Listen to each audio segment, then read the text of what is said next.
Good evening, cult members, and welcome to Pop Culture Cult. I'm Sean. I'm Janice. And this is going to be our review right out of the theater for A Haunting in Venice, the latest from the Pierrot school of detectivery, based on Agatha Christie's Halloween Party. Yep.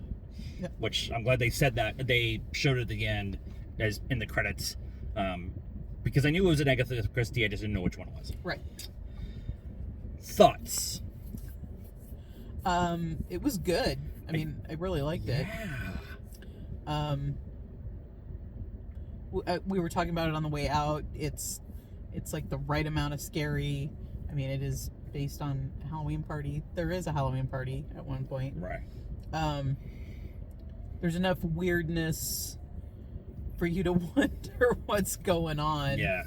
Because it's like it's a murder mystery, as the other ones have been, and a lot of times people figure it out before you get there, right? Yeah. There's only a handful of suspects, and people have gotten that stuff. So this kind of threw an extra element in there of what is actually going on. I had some suspicions, but I hadn't put all of it together until about maybe about 4 minutes or 5 minutes before Perot finally just came out and said it's this. Really? Yeah.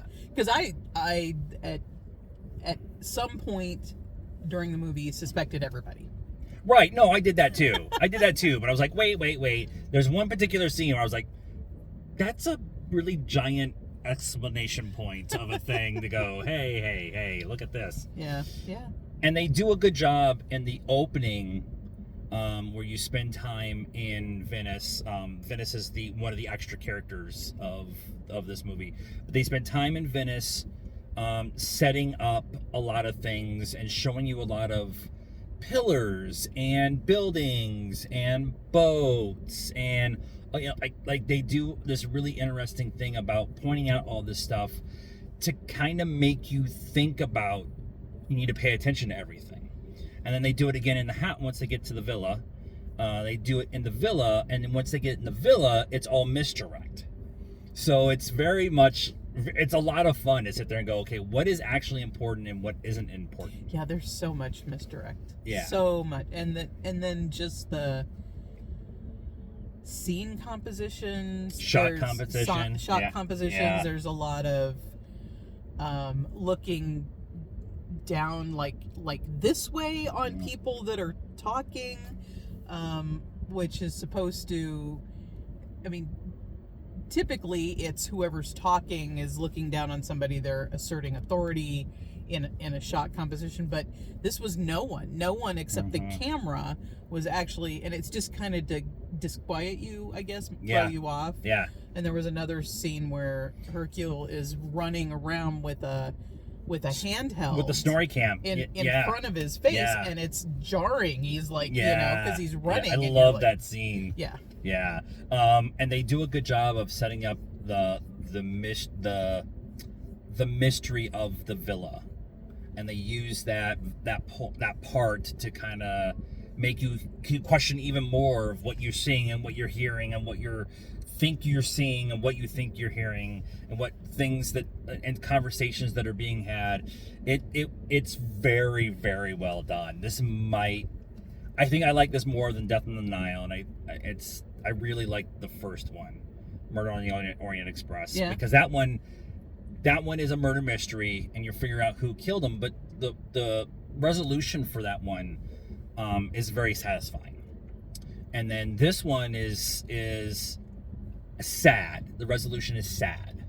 And for that, I think, and just the way it's the right amount of discomfort, right amount of jump scares.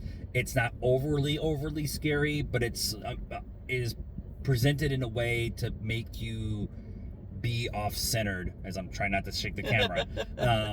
Yeah. I really liked it. I just, as we're working our way through it, I'm like, I think that's one of my favorite movies of the year right now. Like, I think, and I don't do scary movies, although I love Stranger Things, and one of my favorite comic books is a horror comic book, so whatever. Score? 8. 8. 8. Yeah. Like I'd like to watch it again just to see if I pick up on a lot of the stuff. Yeah, I like to, a lot of times you can't watch like mysteries a bunch of times, but I like to at least watch them one more time. Yeah. To go back and go, oh yeah, there and there and there. Yeah. And they don't. There's no post-credit scene. They definitely leave it open for more Perot adventures, which I'm totally cool with. Yes. I'm totally cool with. He of the epic Mustache. There's a scene where he does something, and I'm like, you had a thing to kind of keep your mustache nice when you were sleeping, and now you're gonna do that. Oh, we are gonna loosen up here a little bit. All right. So let us know what you thought of our review of A Haunting in Venice. I keep forgetting what this thing is called. In the comments down below, please be nice. It's a requirement around here. Like this video, subscribe to the channel, hit the bell for notifications, follow us on all social media stuff, Facebook, Instagram, Twitter, TikTok. Links in the description down below. And until next time, cult members, good afternoon, good evening, and good night now.